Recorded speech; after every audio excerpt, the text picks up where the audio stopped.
হযরতে আবু ইউসুফ মুরাদাবাদীর এলাকার ওই খতিব সাহেব ডাক দিয়ে বলে, আমার স্ত্রী একদিন রাত্রবেলা আমার হাতটার মধ্যে দুইটা ডাক দিয়ে কয়, স্বামী গো জানি আপনি রাগ করবেন, তবে আমি আপনার কাছে একটা কথা বলি, আপনি যে চাকরিটা করেন এই চাকরির টাকা দিয়ে তো আমাদের সংসার চলে না, ছোট বাচ্চাটার দুধ ক্রয় করা যায় না। স্বামী গো, আপনি নতুন একটা চাকরির মধ্যে চলে যান, যেটার মধ্যে যাওয়ার কারণে আপনি খুব বেশি ইনকাম করবেন। দেখবেন অনেক মহিলা আছে যারা স্বামী যা কামাই করে তাতে সন্তুষ্ট না, এক তুলনা দেয়, তোমার লগের বাড়ির অমুক এত টাকা কামাই করে, তুমি কি করো? কয় না অনেক। মা বোনদের কাছে বলবো, আপনারা যারা আপনাদের স্বামীদেরকে এগুলা বলেন, আপনারা এমন কথা থেকে সাবধানে থাকবেন। এমন কথা বললে আল্লাহ রিজিক আরো কমায় দেয়, বাড়ায় দেয়। এজন্য আপনারা আল্লাহর প্রতি তাকওয়াবান হবেন, আল্লাহর প্রতি তাওয়াক্কুল ঠিক রাখবেন, দেখবেন আল্লাহ তাআলা অসংখ্য সম্পদ দান করবেন। আর যদি সম্পদ নাও দান করে, যেটা দেয় এটাতে লাখ টাকার মালিকের থেকে বেশি শান্তি দান করবে। মহিলার কথা মোতাবেক ওই খতিব সাহেব বলেন, আমি আমার স্ত্রীকে বুঝ দেওয়ার জন্য আমি বললাম ঠিক আছে আমি ওই চাকরিটা ছেড়ে দিব, কিন্তু আমি চাকরি ছাড়ি নাই, কারণ আমি জানি আল্লাহ তাআলার অভিশাপ বড় মারাত্মক। আমি আল্লাহর প্রতি তাওয়াক্কুল রাখা আমার আল্লাহ তাআলার কাছে দোয়া করতে লাগলাম, আল্লাহ আপনি আমার এমন লজ্জা দিয়েন না, আমার স্ত্রীর কাছে আপনি শরম দিয়েন না। ইমাম সাহেব ডাক দিয়ে কয়, জগতের মানুষ, আমি আমার আল্লাহ তাআলার কাছে তাহাজ্জুদ করতে লাগলাম, নফল ইবাদত করে করে কান্না করতে লাগলাম, কিন্তু আমার সম্পদ বাড়ে না, আমার টাকা পয়সা ধন বাড়ে না। আমি প্রত্যেকদিন সকালে বের হই, রাত্র আসি, আমার স্ত্রী আমারে ডাক দিয়ে কয়, স্বামী গো, কই আপনি যেই কাজে গেছেন আপনি কি নতুন কাজের টাকা পান নাই? আমি আমার স্ত্রীকে বলি, স্ত্রী আমার টাকার বেতনটা একসাথে পাবো, একদিন দুই দিন তিন দিন করে 7 দিন হয়ে গেছে আমার কোনো বেতন নাই। আমার স্ত্রী আমারে যখনই জিজ্ঞাসা করে আমি তখন আমার স্ত্রীকে বলি, তোমার বেতন তুমি পাইবা, একসাথে দেওয়া হবে।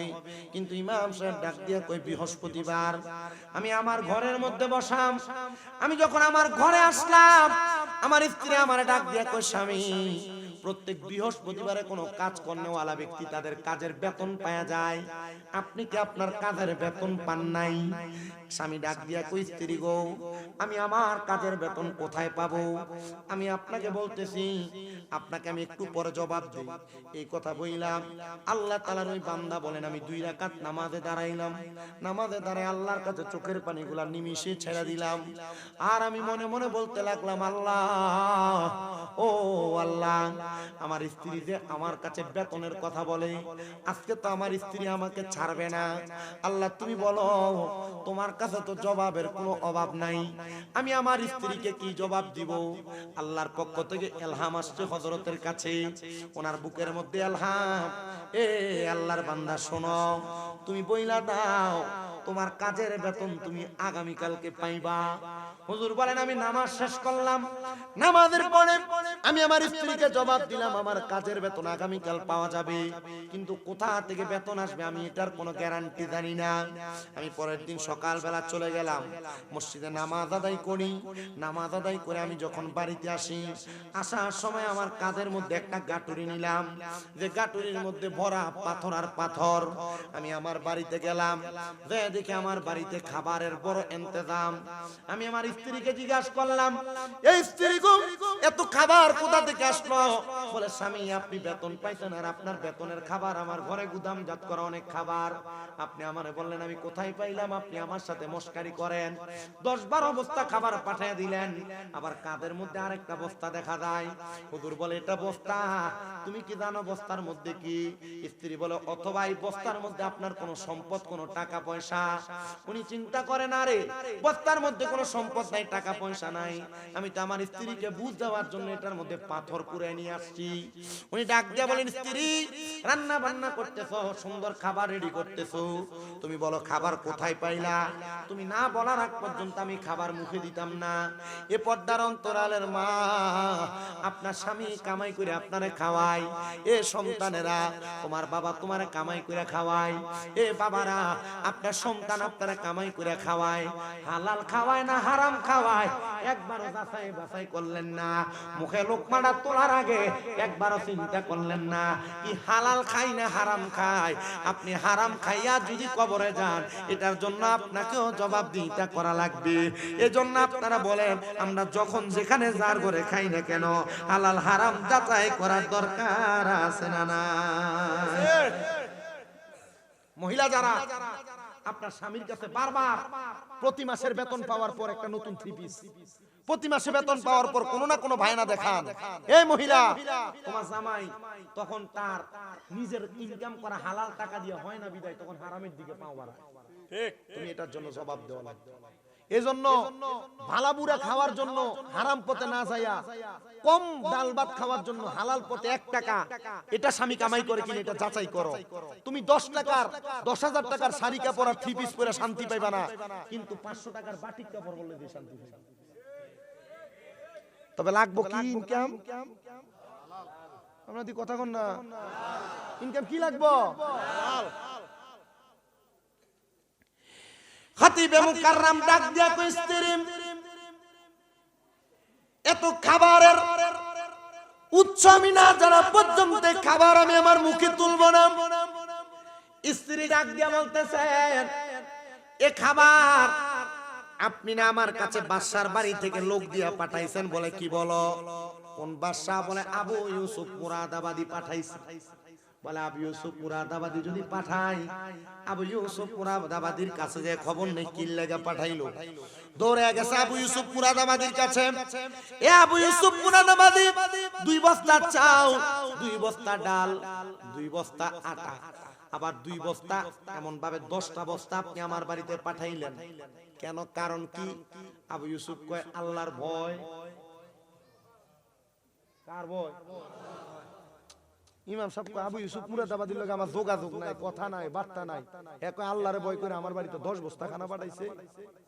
তার মানে বোঝা যায় আল্লাহরে ভয় করলে কোনো না কোনো ভাবে আল্লাহ দেয় কি দেয় না?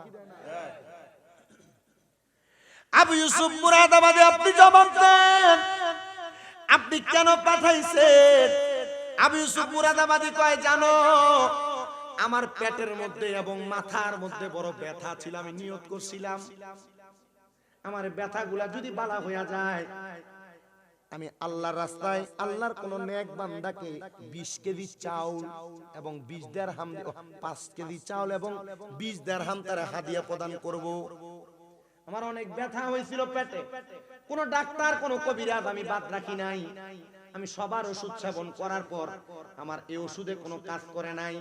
আমার একজন সেনাপতি আমারে জবাব দিছে, এ আবু ইউসুফ মুরাদাবাদী আপনি তো দুনিয়ার ডাক্তারি দেখছেন, আল্লাহর প্রতি বিশ্বাস রাখে আপনি একজনকে সাদাকা প্রদান করেন। হযরত আবু ইউসুফ বলেন আমি নিয়ত করছিলাম, নিয়ত করার পর আল্লাহ তাআলা অল্প সময়ে আমার পেটের ব্যথা পীড়া ভালো করে দিবেন, কিন্তু আমার পেটের পীড়া ভালো হওয়ার পরে আমি আমার নিয়তটারে উল্লে ফলাইছি। এই যে করোনা আওনের পরে মসজিদে মুসল্লি আর মুসল্লি, ভূমিকম্প আওনের পরে ঢাকার কোন মসজিদে ছাদের উপরে মুসল্লি আড়ে না, কিন্তু এই করোনা শেষ মুসল্লিও বিপদ শেষ, ইবাদতও বিপদ শেষ, আল্লাহর এটা হনো ওমায় জরাইলে আল্লাহ বাঁচাও, জ্বর শেষ ফজরের নামাজও দাও বাচ্চা গেছে। আবু ইউসুফ মুরাদাবাদী কয় আমি যখন আমার পেটের ব্যথা ভালো হয়ে গেছে কইছি এই দিরহাম দেওয়ার দরকার নাই, 5 কেজি চাউল দিয়ে দিস মোল্লারে, দিলে কোন রহমনি বাস। আমি আমার নিয়তটাকে ওভারটেক করার কারণে আমি দেখলাম আমার পায়ের পাতা থেকে মাথার তালু পর্যন্ত মনে হয় ব্যথা দৌড়াদৌড়ি শুরু হয়ে গেছে। কোন ডাক্তার বাদ রাখে নাই, সব আমার কাছে, কিন্তু আমি আবু ইউসুফ মুরাদাবাদীরে তারা ভালো করতে পারে না। যখন তারা ভালো করতে পারে না আমি ডাক দিয়া বললাম এ আমার সেনাপতিরা যারা আমার গুদাম থেকে 5 রকমের 10টা বস্তা খানা ইমামের বাড়িতে পাঠিয়ে দি, আমি পাঠিয়ে দিছি গো। পাঠিয়ে দেওয়ার সাথে সাথে আল্লাহ তাআলা আমার সকল পীড়া ভালো করে দিছে।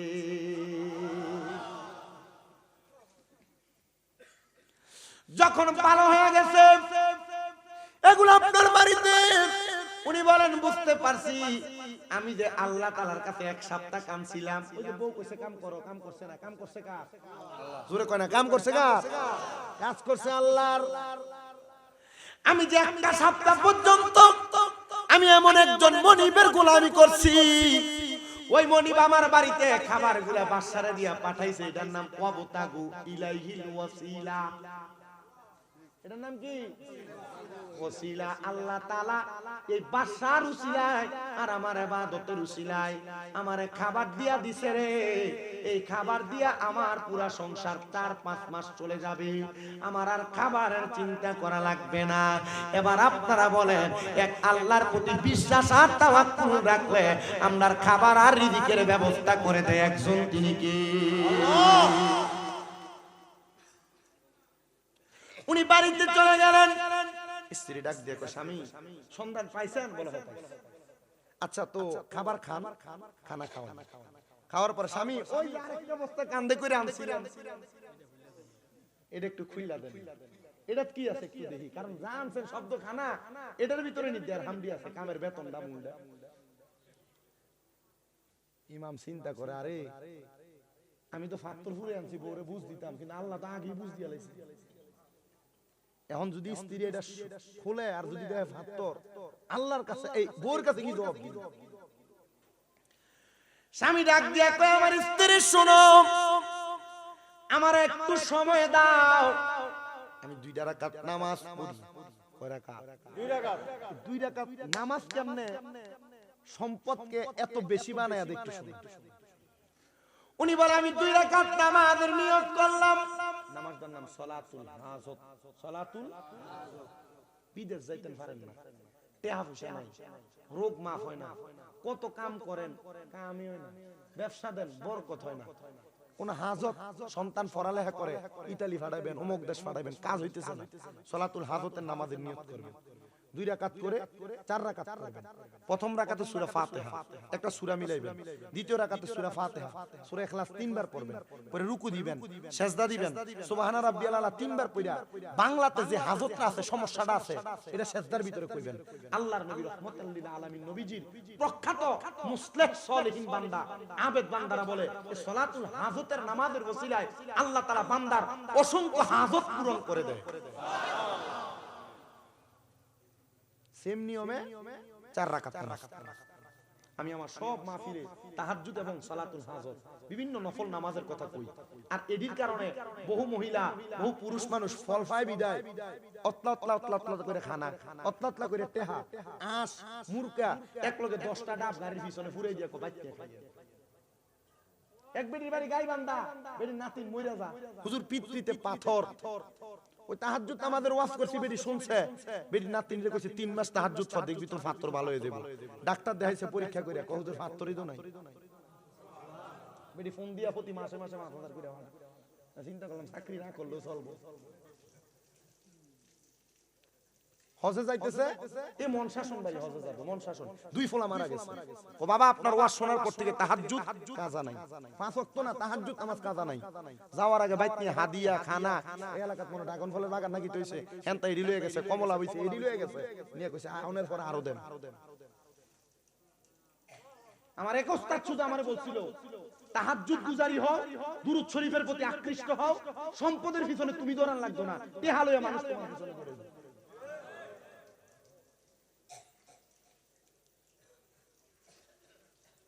আমার এক ওস্তাদ বলে দিছে যে আলহামদুলিল্লাহ যতটুকু আছে তা আলহামদুলিল্লাহ। আমি কিছু জোর আলহামদুলিল্লাহ, এর থেকে বেশি না, কারণ তাই হিসাবের মতো হইলো তো রাস্তাত খাড়িয়া 1 প্লেট ফুচকা খাইতে পারতাম না। কথা কয় না, ঠিক? এর থেকে বড় হইলো তো রাস্তার দাঁড়াইয়া সুন্দরভাবে স্বাভাবিক চলতে পারতাম না। কুমিল্লা কান্দিরপাড় সহ ফুটপাতের যত দোকানদার আছে বেশিরভাগ দিল আমার সম্পর্ক, দাঁড়াই দাঁড়াই কথা কইতাম পারি, খাইতাম পারি। কিন্তু যদি এর থেকে বেশি হয়ে গেলে তো আর পারতাম না। আলহামদুলিল্লাহ, এতটুক দোয়া করেন, অহংকার না আইনে আল্লাহ যেন আল্লাহর প্রতি ইবাদত, তাকওয়া, খোদা ভীতিটা ঠিক রেখা দুনিয়ার সমাজে চলার তৌফিক দেয়। আমিন। আমি দেখছি টাকা পয়সার ইনকামের রাস্তা অটোমেটিকলি কোন দিয়া জানি চলে যায়। আজকে আপনাদের দোয়ায় আমি কইছিলাম না আমার 6টা মাদ্রাসা আছে, আমার এর মধ্যে এক মাদ্রাসা আজকে 2টা ছেলে হাফেজ হইছে। আলহামদুলিল্লাহ। আজকে আমি মাগরিবের আগে দিয়ে মাদ্রাসায় ঢুকছি, এই যে ফলাফল নামাজ শেষ করে আই যাই, আমার ফায়ে ধরে সালাম করতেছে কিদারে হুজুর হেফজুর সাহেব একটার বাড়ি আপনাদের বরুরা উড্ডা তার নানার বাড়ি আর একটার বাড়ি এই যে বরুরার ইন্ডিয়া কি কয় ফয়াল গাছের পূব দিক দিয়া না জানি দক্ষিণ দিক দিয়া এই দুইটা ছিল আলহামদুলিল্লাহ বরুরার অনেক বাচ্চা আছে আমার মাদ্রাসায় নূরপুরে তা আমি এতটুকু বিশ্বাস রাখি আপনারা যারা আছেন আল্লাহর ওয়াস্তে আল্লাহর প্রতি তাকওয়া আল্লাহর প্রতি বিশ্বাস খোদাভীতি এবং বিপদ আপদে ধৈর্য অসুস্থতা এমন ধৈর্য ধারণ করেন আপনি সম্পদ কামাই করার জন্য চেষ্টা করাও লাগবে না দেখুন অটোমেটিকলি সম্পদ আপনার পিছনে ঘুরতেছে উনি বলেন আমার স্ত্রী আমার 2 রাকাত নামাজ পড়তে সুযোগ দাও খাতিবে মুকাররম 2 রাকাত নামাজ আদায় কইরা কারণ মুনাজাতের ভিতরে যদি কই আল্লাহ আমারে তুমি maaf করো আমার সম্পদে বস্তায় যা আছে এগুলারে তুমি স্বর্ণ বানায় দাও বুঝা লাইবো আমি মনে হয় মুনাজাতে আল্লাহর কাছে কইতেছে উনি কয় 2 রাকাত নামাজ পড়া সালাতুল হাজতের নামাজের দোয়াটা কোনে করব সেজদার ভিতরে বাংলা সেজদায় কয় আল্লাহ আমি তোমার কাছে maaf চাই ইজ্জত বাঁচাও তুমি চাইলে মাটিরও স্বর্ণ বানাইতে পারো আল্লাহ পাথরগুলারে তুমি যে কোন একটা সম্পদে পরিণত কইরা দাও নামাজ যখন শেষ করছে স্ত্রী বস্তাটা টান দিয়া কইলা দেখতে পুরা বস্তার পাথর স্বর্ণ হয়ে গেছে ইবাদত করছে আল্লাহর স্বর্ণ বানাইয়া দিছে আল্লাহ আল্লাহ চাইলে সম্ভব এটার অন্য কোনো প্রমাণ লাগবে না মদিনাতুল মুনাওয়ারার পাশে উহুদ পাহাড়ের দিকে তাকাও কিয়ামতের আগে আল্লাহ তাআলা পুরা উহুদ পাহাড়ে স্বর্ণ বানিয়ে দিব তাহলে আল্লাহ চাইলে পাহাড়ে পাথরে স্বর্ণ বানাইতে পারেনি অস্বীকার করলে কাফের কারণ নবীর হাদিসের কথা পুরা উহুদ পাহাড় স্বর্ণ হয়ে যাবে আল্লাহর প্রতি তাকওয়ার ব্যাপারে আরো কিছু কথা বলি মুগুজি এলাকার চা দোকানের ভিতরে এমন অনেক কোনেটা মানুষ দোকানে বসে দেখবেন যার কাম হলো দোকানে বইয়া বইয়া মানুষের বদনাম করা কে কি অন্যায় করে কে কি কাম করে তার বাড়ির ব্যাপারে কথাবার্তা বলা এমন অনেক আছে না নাই এমন 3 জন মানুষ যারা মানুষের সমালোচনা নিয়ে ব্যতিব্যস্ত থাকতেন পরের বদনাম করতেন তারা 3 জন মানুষ মানুষের সমালোচনা বদনাম নিয়ে তারা ব্যস্ত তারা আল্লাহর প্রতি বিশ্বাস খোদাভীতি তাদের ছিল না যখন খোদাভীতি তাদের নাই তারা দুনিয়ার সমাজের মধ্যে চলাফেরা করে আর মানুষের বদনাম করে মানুষের ক্ষতি করে কিন্তু মানুষের ক্ষতি যে লোকগুলা করে মানুষ যখন বুঝা যায় তখন এই লোক থেকে একটু সাবধান থাকে দূরে দূরে থাকে তারা মানুষের ক্ষতি যখন করে অল্প কিছুদিন যাওয়ার পরে এলাকার মানুষ টের পেয়ে গেছে বুঝা গেছে যে আমাদের ক্ষতি করার জন্য এই লোকগুলা ঘুরতেছে না না না তাদেরকে আমাদের ক্ষতি করার সুযোগ দেওয়া যাবে না মানুষ আগে থেকে সাবধান হয়ে যায় তারা 3 জন বলে আমরা যখন টের পেয়ে গেলাম আমাদের ক্ষতির সাধনের কথা মানুষ বুঝে যায় আমরা 3 জন একসাথে হইয়া এলাকার বাইরে যায়া আমরা একা একা বসে বসে প্ল্যান করতে লাগলাম একটা গুহার মধ্যে কিন্তু আমরা যখন মানুষের ক্ষতি করার জন্য আমরা প্ল্যান করতেছি এমন টাইমে আমাদের গুহাটার মুখের মধ্যে 3টা বড় বড় পাথর আইসা গুহার মুখটা বন্ধ করে দিছে আপনি পরের ক্ষতি করবেন আপনার ক্ষতি কইরা দিব একজন বলেন তিনি কি মানুষের ক্ষতি করন যাইবো শত্রুর ক্ষতিও করবেন শত্রুর ক্ষতিও করবেন তিনি ডাক দিয়ে বলেন জগতের মানুষ আমরা এবার আল্লাহ তাআলার কাছে বলতে লাগলাম আল্লাহ আপনি যে আমাদের ক্ষতি সাধনের বিষয়টা দেখতে পাইলেন আল্লাহ আমরা এখন ওয়াদা করতেছি আর কোনোদিন মানুষের ক্ষতি করব না আমাদেরকে বাঁচিয়ে দেন কোন বর্ণনাকারী বলে 3 দিন 5 দিন 7 দিন তারা সে গুহার মধ্যে বন্দী আল্লাহর কাছে ডাক দিয়ে বলে আল্লাহ আমি গুহার মধ্যে বন্দী তুমি আমারে maaf করে দাও আল্লাহ তাদেরকে maaf করে না কারণ পাপ গুনাহ অন্যায় পাপাচার মানুষ যখন বেশি করে তখন আল্লাহ তাআলার বিপদ দেয় এই যে ভূমিকম্প হারাসবানি খুনাখুনি মারামারি হইতেছে জিনা ব্যভিচার হইতেছে গুনার কাজ বেশি বেশি হইতেছে এজন্য আল্লাহ তাআলা ভূমিকম্প দিয়া বান্দারে সাবধানতা লওয়া দেয় বান্দারে সাবধান করে দেয় বান্দা আমি আল্লাহ যেমন করে ভূমিকম্পের মাধ্যমে তোমাদেরকে সাবধান করি এমন একদিন আসবে গো তুমি 10 এর মাধ্যমে তোমাদের বড় বড় রাজপ্রাসাদগুলা মাটির নিচে প্রবেশ করায়া দিব পাহাড়গুলা তুলার মতো উড়বে আসমানের তারকাগুলা নিচের দিকে পাথরের ন্যায় পড়তে থাকবে শিলাবৃষ্টির মতো তখন তোমরা আমি আল্লাহরে ডাকতে পারবা মসজিদে যাইতে পারবা কিন্তু তখন তোমাদের দোয়া কবুল হবে না আমি আল্লাহকে আল্লাহ বলে ডাকবা কিন্তু তোমাদের ডাকগুলা কবুল হবে না ও আল্লাহ এবার আপনি আমাদেরকে বলেন না আমরা তো পাপাচার করেছি, আমরা তিনজন তো মানুষের ক্ষতি করেছি, অন্যায় করেছি, আপনি কি আমাদেরকে মাফ করবেন নাকি? আমার আল্লাহ তাআলা এমন পাপকারীদেরকে মাফ করেন না। কিন্তু তারা তিনজন বলতেছে আল্লাহ তো মহান, আল্লাহ তো গফফার, আল্লাহ তো সত্তার, আল্লাহ কাহার, আল্লাহ রহমান, আল্লাহ রহিম, আল্লাহ কুদ্দুস, আল্লাহ জব্বার। আল্লাহ তাআলার কাছে কোনো কিছু চাইলে আমার আল্লাহ ফেরত দেয় না। আল্লাহর ধন ভান্ডারের মধ্যে কোনো কিছু কমতি হয় না। চলো রে চলো, আমরা আমার আল্লাহ তাআলার কাছে, আমরা তো মানুষের ক্ষতি করেছি, এমন কোন ভালো কাজের ওসিলা দিয়া দোয়া করি, আল্লাহ আমাদেরকে হয়তো ভালো কাজের ওসিলা দিয়া দোয়া করলে আমাদের দোয়াগুলা কবুল করে নিবে। এবার আপনারা বলেন, ভালো কাজের ওসিলা দিয়া দোয়া করলে আমার আল্লাহ দোয়া কবুল করতে পারে কি পারে না? তিনজন একজন বলে আমার কাছে কোনো ভালো কাজ নাই, একটা ভালো কাজ আছে। কি? আমার ভালো কাজ হইলো আমার কাছে কর্মচারী কাজ করতে, তার কাজের বেতন হইলো প্রতিদিন কাজ করলে তার এক বেলা খাওয়াইতাম, দুই খুশি করে দুই শের করে চাউল দিতাম। আমরা খুশি কর না শের খুশি, দুই খুশি করে চাউল দিতাম। তো তার খাওয়ার কোনো লোক নাই, সে আমারে দুই খুশি দিয়ে দিছে, চাউলগুলো আমার কাছে দিয়ে এক মাসের কাজের চাউল আমার কাছে জমাইছে।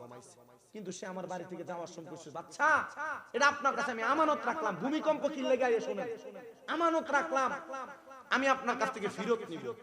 আমানতের খেয়ানতদারিতা যখন শুরু হয়ে যায় তখন আল্লাহ ভূমিকম্প দেয়।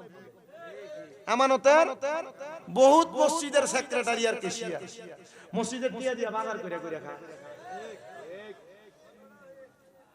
কথা কোন না কাই? আরে মসজিদের টাকা যেমনে দিছে আপনার কাছে এমনি আদলি নোট 5 টাকা 10 টাকা এমন থাকবো, তা আপনার কাছে দি মোটামুটি একবারে সুন্দর টিয়া চাইলে আচ্ছা নিস, টিয়া চাইলে আচ্ছা নিস, এমন আছে না? আমরা এলাকা তো আছে। আচ্ছা যদি এটা ভালো লাগে যদি নোট কইরা দেয় তাহলে ঠিক আছে, কিন্তু বাইঙ্গা খান দে ওই কো খাইয়া বলে টের ইতার বিচার আল্লাহ করতে না, দুনিয়া এটির বিচার আল্লাহ কবরে করে। উনি ডাক দিয়া বলেন, জগতের মানুষ, হে দুনিয়ার মানুষ, আমার বাড়িতে একটা কর্মচারী কাজ করত, এই কর্মচারীটা আমার কাছে চাউলগুলা আমানত রাখছে। এবার আপনারা বলেন আমানতের খেয়ানত যারা করে তারা হলো মুনাফিক। জবান বন্ধ নাই বলেন তারা কি? মুহাব্বতে কন্যা তারা কি? এবার আমি আমার আমানতটারে আমি খেয়ানত করলাম না, আমি দেখলাম সে যখন তার চালগুলা ফেরত নেয় না, চালগুলার মধ্যে এক জাতের পোকা ধরে, যেটারে আমরা কেরি পোকা কই, চালের মধ্যে পোকা ধরে যাচ্ছে। আমি চালগুলা বাজারে বিক্রি করলাম, বিক্রি কইরা আমি একটা বকরি ক্রয় করলাম, বকরি কইরা আমি যখন বকরিটা ক্রয় করলাম, বকরিটার অনেক দিন পর্যন্ত আমি পালতে লাগলাম, অনেকগুলা বকরি হয়ে গেছে। এবার বকরিগুলা আমি বিক্রি করলাম, বিক্রি করার পর আমি অনেকগুলা গরু আনলাম, লালন পালন করতে লাগলাম। যখন অনেক পর্যন্ত আমি লালন পালন করতাম, অনেকগুলা বকরি এবং অনেকগুলা গরু হয়ে গেছে, দুইটা রাখাল দিয়ে আমি পরিচালনা করি। এমন টাইমে আমার কাছে ওই লোকটা এসে কয়, ওগো বাদশা, আপনার কাছে আমি যে চালগুলা দিছিলাম আপনি আমার চালগুলা ফেরত দিয়া দেন। আমি তখন চালগুলা ফেরত না দিয়া আমি তারে বলছিলাম যে গোয়াল ভরা গরু দেখতে পাও, যে বকরি দেখতে পাও, এগুলা সব তোমার, এগুলা তোমার তোমার তোমার তুমি নিয়ে যাও। ডাক দিয়া কয়, বাদশা এগুলা আমার না, আমার সামান্য মাত্র 60 কেজি চাল ছিল, এগুলা আপনি আপনার কাছে রাখছিলেন, কিন্তু এগুলা এত বেশি হয় কেমনে? বলে তোমার এগুলা নষ্ট হইতে লাগছিল, এজন্য আমি এগুলার বিক্রি করে তোমার জন্য বাড়তি করে দিয়েছি। তুমি তোমার আমানত নিয়ে যাও, আর তুমি তোমার আমানত নিয়ে বিদায় হয়ে যাও, আমি তোমার আমানত আমার কাছে রাখতে পারবো না। তখন আমার ওই কাজের ব্যক্তি কর্মচারী আল্লাহর কাছে দোয়া করছিল, আল্লাহ আমার বাদশা আমার আমানতকে অধিক পরিমাণ বাড়ায় আমার কাছে দিয়েছে, আল্লাহ গো তুমি বাদশার বালা করো, বালা করো, বালা করো, বালা করো। আর সাদকাতু তারাদ্দু মিনাল বালা, কোন মানুষ যদি সাদকা করে এটা তার মুসিবত কাইটা দেয়, মুসিবত দূর করে দেয়। আল্লাহ তুমি তার এগুলাকে সাদকা হিসেবে কবুল কইরা তুমি তারকে maaf করে দাও। আল্লাহ আমার অন্যায়, আমার পাপ, তবে আমার এই একটা আমানতদারিতা রক্ষার কারণে তুমি আমার এখান থেকে উদ্ধার করো। দোয়া করতে দেরি গুহার মুখ থেকে একটা পাথর আল্লাহ সরাইয়া দিছে। পাথর হইছে কয়টা? 3টা না সরলে বাইর হওয়া সম্ভব। এবার আরেকজনকে বলে, তুমি দোয়া করো না, কি ভালো কাম আছে যেটার মাধ্যমে তুমি মাপ পাইবা?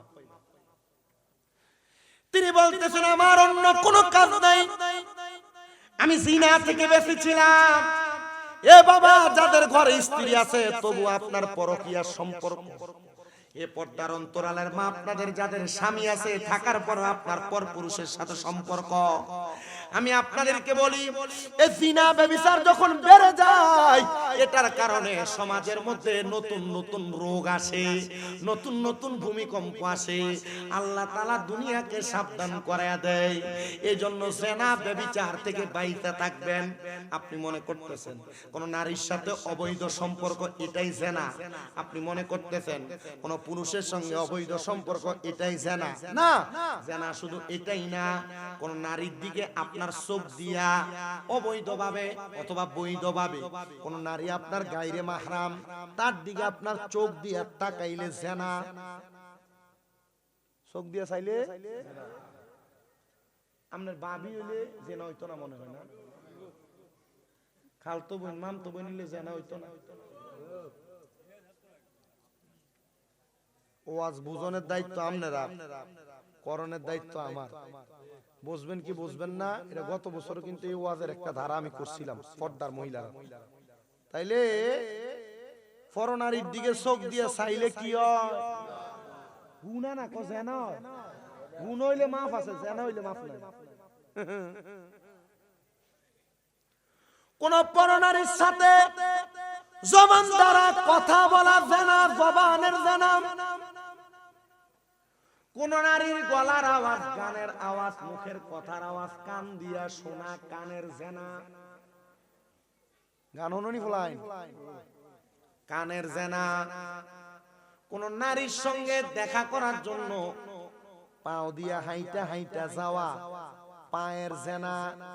কোন পরনারীরে আমরা লাগে গায়রে মাহরাম মুরব্বি কোন তোর বাপের মতো দিয়ে দোয়া করে দে, বাপের মতো খিটাইবো, দোয়া করে দিলে জিনা, বাপের মতো চলবে না।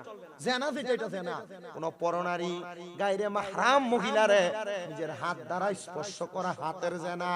চোখের জিনা হয়, মুখের জিনা হয়, কানের জিনা হয়, পায়ের জিনা হয়, হাতের জিনা হয়। এজন্য জিনা করবা না, জিনা থেকে বেঁচে থাকবা। জিনা থেকে বেঁচে থাকলে আমার আল্লাহ তাআলা আপনারে দুনিয়াতে তারাক্কি দান করবে।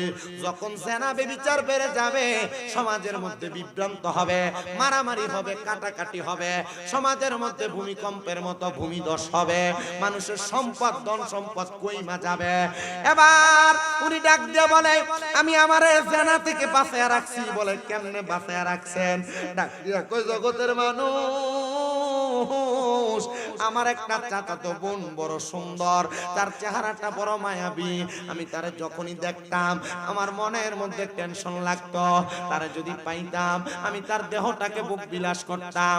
আমি চিন্তা করতে লাগলাম কোন মেয়ের ব্যাপারে, কোন মহিলার ব্যাপারে মনে মনে এমন চিন্তা করা আপনার অন্তরের জিনা, অন্তরের জিনা। মেলামেশা করলে যেই গুনাহ, অন্তরে গুনার কথা চিন্তা করাও জিনার গুনাহ। চিন্তা করে দেখো। আমি চিন্তা করতে লাগলাম। এমন একদিন রাত্রবেলা আমার চাচাতো বোন আমার ঘরের দরজায় ডাক দিয়া বলে ভাইজান মাত্র 200 দিরহামের জন্য আমি মহা মুসিবতের মধ্যে পড়ে গেলাম, আপনি আমার 200 দিরহাম দিয়া সহযোগিতা করেন। আমি আমার বোনকে প্রস্তাব করলাম 200 দিরহাম দিতে পারি একটা বিনিময়, যদি তুমি তোমার দেহটাকে আমাকে ভোগ করতে দাও। তার বেশি প্রয়োজন হওয়ার কারণে সে আমারে এবার তার দিরহামের কথায় রাজি হয়ে গেছে। রাজি হইয়া সে তখন আমার প্রস্তাবটা রাজি হইয়া টাকা নিয়ে চলে গেছে। পরের দিন সে আমার কাছে আসছে, আমি তারে ধাক্কা দিয়ে আমার খাটের উপর ফালাইলাম। তার দেহের উপর যখন আমি আস্তরণ করব, দেহের উপর উপরণ করব, এমন টাইমে আমি দেখলাম তার চোখগুলা বায়া বায়া পানি পড়তেছে। আমি তারে জিগাইলাম তোমার চোখে কেন পানি দেখা যায়? আমার জবাব দেয় ভাই আপনি আমার আল্লাহরে ভয় কইরা পারেন না গো, আপনি আমার ইজ্জতটা রক্ষা করতে, আমার সঙ্গে আপনি মেলামেশা না করতে। উনি ডাক দিয়া কয় আমি তার চোখের পানি দেখে আমার মায়া লাগা গেছে, আমি ফিরে আসলাম। আল্লাহ আমি আর জানা করব না, আমি আর তার কাছে যাব না, আমি তারে ছাইরা দিছি গো আল্লাহ। আমার আল্লাহ তাআলা তখন আমার দোয়াটা কবুল করে নিছে। এমন ভাবে কবুল করছে দুনিয়ার মুসলমান, এটার উসিলা দিয়া দোয়া করার কারণে মুখার মুখ থেকে আরেকটা পাথর সরে গেছে। কোন সুবহানাল্লাহ। গুনার কাজ ত্যাগ করেন, আপনার বিপদ চলে যাবে। যত বড় বিপদ আছে গুনার কাজ ত্যাগ করেন, কি চলে যাবে? যত বড় বিপদ। 3 নাম্বার আরেকজন ব্যক্তি,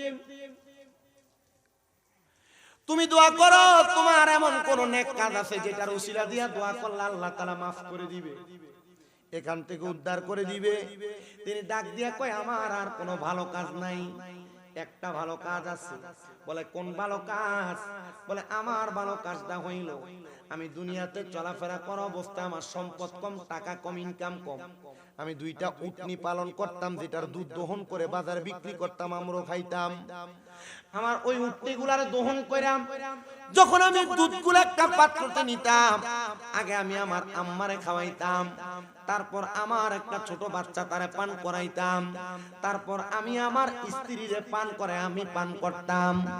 একদিন যখন আমার উটনির দুধ আমি দহন করি, দহন করে আমার আম্মা জানের কাছে যাওয়ার পর আমার আম্মা জান ঘুমায় গেছে, আমি আমার আম্মা জানকে ঘুম থেকে জাগ্রত করি নাই। এ সন্তান, পিতা মাতার অবাধ্য হইলে আল্লাহ তাআলা বিপদ দেয়। মা বাপের অবাধ্য হইলে আল্লাহ কি দেয়? মা বাপরে বাদ দেন না, খানা দেন না, কিন্তু বউর হরিলে কি সুন্দর আব্বু আম্মু কয়ে ডাক দেয়, আছে না? বউয়ের কথা শুনে আপনি বাইরে থেকে আইয়াই মার ধমক দিয়ালাম, বাপরে ধমক দিয়ালাম। ভাইয়ের বউ আর বউ আমনির বউ ঝগড়া লাগছে, ঝগড়ার পর আপনি কি সুন্দর বাপ মারে উল্টা পাল্টা কইলাম, তোমরাই ঝগড়াটি লাগাও, তোমরা থাকতে ঝগড়া লাগা। মা বাপের উপর খবরদারি করা, আঙ্গুল তোলা, গরম ভাষায় কথা বলা, তোমার বিপদটাই কানে, তোমার অভাবটাই কানে, তোমার অসুস্থতাটাই কানে। তুমি কি করবা এটা তোমার বিষয়, তবে যদি তুমি নিজে বিপদ থেকে বাঁচতে চাও, অভাব থেকে বাঁচতে চাও, টেনশন আর মুসিবত রোগ থেকে বাঁচতে চাও, আম্মা আব্বার পায়ে লুটে পড়ো, আম্মা আব্বার কদমে চুমা দাও, আল্লাহর কসম তোমার বিপদ, মুসিবত, টেনশন, অসুস্থতা সব দূর করে দিবে একজন। জোরে বলেন তিনি কে? মা বাবার অবাধ্যতা আপনাকে অসুস্থ বানাবে, আপনাকে অভাবী বানাবে, আপনাকে রোগগ্রস্ত বানাবে, চিন্তাগ্রস্ত, টেনশনগ্রস্ত বানাবে। মা বাবার কদমে পড়ে যাও, দেখবা দুনিয়ার সব তোমার ঠিক হয়ে গেছে। তিনি বলেন আমার আম্মা জান যখন ঘুমায় গেছে, আমি আমার দুধটা আমার ছোট বাচ্চাটারে পান করাই নাই, আমি আমার স্ত্রীরে পান করাই নাই, আমি নিজেও পান করি নাই, আমি দাঁড়ায় রইলাম আমার মায়ের পাশে। সকাল হয়ে গেছে, আমার ছোট বাচ্চাটা ওয়া ওয়া করে কান্না করে, আমার আম্মা জান আমার সন্তানের কান্নার আওয়াজ শুনে ঘুম থেকে জাগ্রত হয়ে গেছে। যখন জাগ্রত হইছে, আমি আমার আম্মা জানে দুধ পান করাইছি। আমার মা ডাক দিয়া কই সন্তান, গভীর রজনীতে তুমি আমার পাশেই দাঁড়ানো ছিলা, তোমরা নিজেরাও কি পান করো নাই? না গো মা, তোমারে না খাওয়াই আমরা খাই না। বউ তোমারে লুগে লুগে নাস্তা আনতে কইছে, রাত্রবেলা বউয়ের লেগে নাস্তা ডাললা, আব্বা আম্মা কি খায় একবারও কইলা না। বউরে কত দামি দামি খানা রেস্টুরেন্টে নিয়ে খাওয়াও, আব্বা আম্মার 1 মাসে 1 কেজি ফলও কিনে খাওয়াও না। বউরে শ্বশুর শাশুড়ির বাড়িতে নেওয়ার সময় আইসক্রিম, ফুচকা, চটপটি কত কিছু খাওয়াও, আব্বা আম্মারে নিয়ে তো কোনোদিন ঘুরতে দেয়া দামি কোনো খানা খাওয়াইলা না। সন্তান, একটা বার আমার কথাটা মনোযোগ লাগাও, কত আব্বা জানার 100 টাকাও আব্বার সন্তানের কাছে খুঁজা নেওয়া লাগে। ও সন্তান, তুমি কি জানো নবীর হাদিস কি বলে? আমার নবীর হাদিস বলে, কোন বাবা তার সন্তানের যত সম্পদ আছে অনুমতি লাগবে না, অনুমতি ছাড়া পুরা সম্পদ যদি খরচ করে ফেলে ওই আব্বার কোনো গুনাহ হবে না, কারণ ওই আব্বার সন্তানের যত সম্পদ এগুলা সন্তানের না, এগুলা সব তার আব্বা বেঁচে থাকা অবস্থায় তার আব্বার সম্পত্তি। জবান খুলে জোরে জোরে এখন আল্লাহু আকবার। 100 টাকা খুঁজে লাগে, 100 টাকা খোঁজা লাগে। আমি তো এখনো বলে আসছি, ইসমাইলের আম্মার কাছে বলে আসছি, তারপরও দেয় না। আমি তা বলছি আমার বাপে যদি দৈনিক আমার মন চাই প্রতিদিন 1000 করে হাত খরচ দিতাম, আমার হেবারের কাছে যা দেই খরচ হড়ালা খরচ করে, আমার আব্বার কাছে যা দেই কুরসি মানুষের বিচি করে খরচ করে। হ্যাঁ, বউর কাছে জিজ্ঞা বেচতে দে, সে বেড়ায় বউর কাছে জিজ্ঞে এরপরে দেয়। আর না না জিজ্ঞানোর কাহিনী আছে তো, কারণ তেনা কামাই করে না জোলাটা তার বেডির কাছে বাঁধে, কথা কয় না কা তার ব্যাংকটা তার বউ,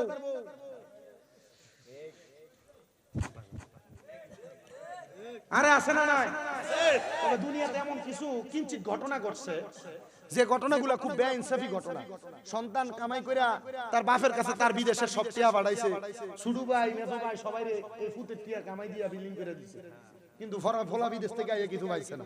এমন অনেক বেইনসাফি ঘটনা ঘটছে, আছে না? এমন বহুত বেইনসাফি ঘটনা আছে যে ফুটে বিদেশ করে দেখিয়া এই ফুটের কিছু দিছে না, শুধু ঘরের জায়গাটা দিয়া আর যা ছিল বাকি 2 ফুটের ভাগ করে দিয়ে লাইছে। এমন হইছে না অনেক? এটার কারণে বহু সন্তানরা মাঝে মাঝে অবাধ্য হয়। তবে সন্তান মা বাপ যদি নিজেরা না দেয় মান্য নিও, কথা কয় না। আর আমার তো বাপের দিন না বিজাটাই নাই, কি নাই যে দূর আছে শুধু 2 রুমের একটা টিনের ছোট্ট ঘর, আমার তো নাই। কিন্তু আপনি আমার বাড়িতে যাইলে রাস্তার নামলে জিগাইব, আপনি যদি কইবেন না স্বামী মিরাজের বাইর যাম, জিগাইব কোন ভাই, বুঝালেন কোন বাড়ি, মানে বাড়ি কয়টা। আমারে আমার আব্বা জানের একটু দোয়া আছে। আমার আব্বা জান, আমার দাদি যখন মুরব্বী মানুষ, তো আমার দাদি সকালবেলা আমার আব্বার কাছ থেকে নাস্তার জন্য আলাদা আলাদা চাইতো, আমার আব্বু দিতেন। আমার আব্বার আমি একটা জিনিস দেখছি, এই কি কয় লিচুর সিজন আইলে কিন্না নিয়া বেড়ার বাতার বেড়ার ঘরের মাঝখানে খুললা দিত। আমার দাদির লইয়া বইয়া বাচ্চা পোলা মাইন লইয়া খাইয়া যদি থাকতো এটি দিত আমার মারা।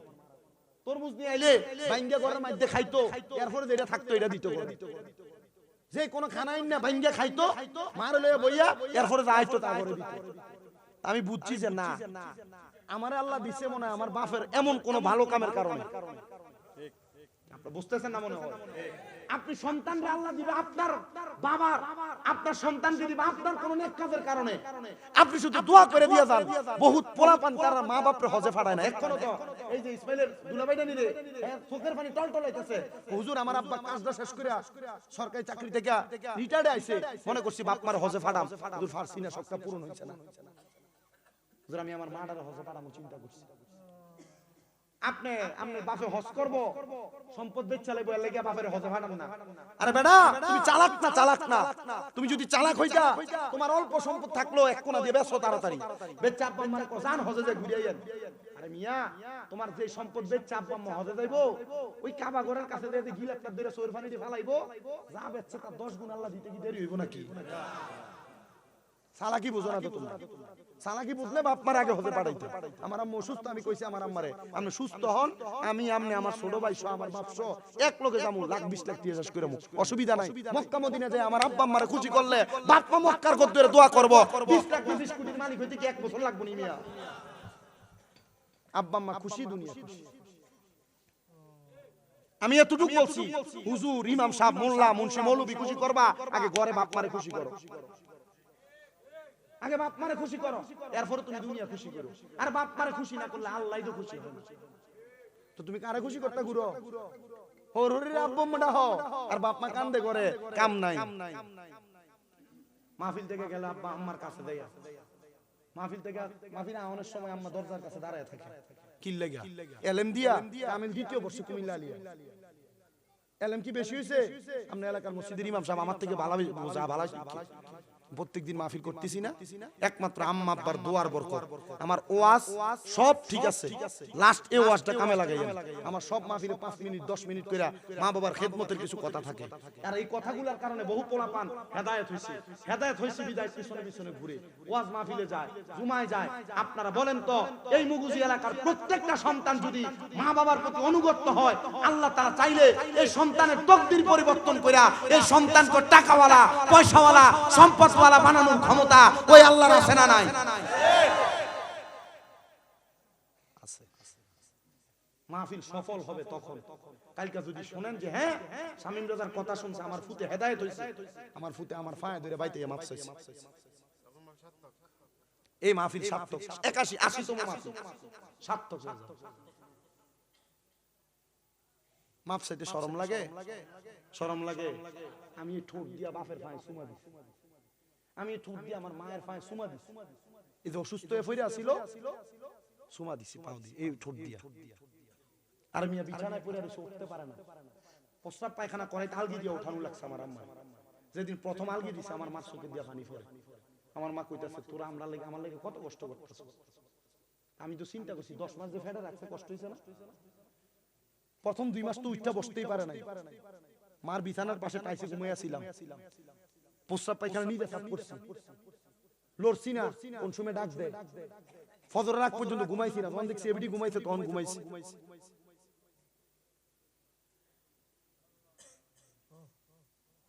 আর আপনার আম্মা আব্বা এমনি পড়ে থাকে। আমি আল্লাহর কাছে এখন এই যে মাহফিলে চলে আসি, 2 দিনের জন্য 3 দিনের জন্য চলে আসি আল্লাহর কাছে, বারবার কই আল্লাহ আমি জানি না আমার মার হক আমি আদায় করতে পারছি কিনা, তুমি আমার এটার কারণে বদদুয়া দিও না। আমি আমার মার কাছে আইয়া কই আম্মা আপনি আমার বদদুয়া দিয়েন না, কোনো কষ্ট হয়নি, বারবার ফোন দিয়ে দিকে খাইছেন আপনারা মা বাপরে দমকাননি, আমি দমকাই, তবে আমার দমকটা অন্য রকম। আমি আমার মারে দমকাই টাইম মতো খানা খায় না দেখি, আমি আমার মারে ধমকাই টাইম মতো ওষুধ খায় না দেখি, আমি আমার আম্মারে ধমকাই বেশি করে হাঁটে না কেন, আমি আমার আম্মারে ধমকাই টাইম মতো গোসল সবকিছু ঠিক মতো হয় না কেন, আমি আমার কোস্তাদ দিকে হুজুর গুণ হইব নি, কইছে এমন ভাবে দিস যেন কোমলতা থাকে। অসুস্থ মানুষ সুখ দেখে নাই, সুখে পড়ছে অসুস্থ হয়ে গেছে। আপনি দেখবেন পৃথিবীর এমন অনেক মা বাবা অনেক টাকাওয়ালা আছে, টাকার মালিক হইছে অসুস্থ হয়ে গেছে, টাকার মালিক হইছে মরে গেছে, সুখ শান্তি দেখে যাইতে পারে না। আপনাদের পায়ে হাত দিয়ে বলি, পায়ে হাত দিয়ে বলি, যা করেন আম্মা আব্বার পায়ের কাছে পড়ে থাকেন। আম্মা আব্বার কদমের কাছে কোন সন্তান ছোট হইলে এই সন্তানকে দামি বানায় দেওয়া, এই সন্তানকে দামি বানায় দেওয়া। তো উনি বলেন আমার মা দুধ পান করে দোয়া করছে, আর একটা নিঃশ্বাস ফালাইছিল, আমি এই পানি এই দুধ তারপর আমার বাচ্চারে খাওয়াইছি, আমার বাচ্চা কান্না বন্ধ করছে, আমার স্ত্রী পান করছে, আমি পান করছি। আল্লাহ আমার এই একটা দোয়ার কারণে তুমি আমরা এখান থেকে বাঁচাইয়া দাও।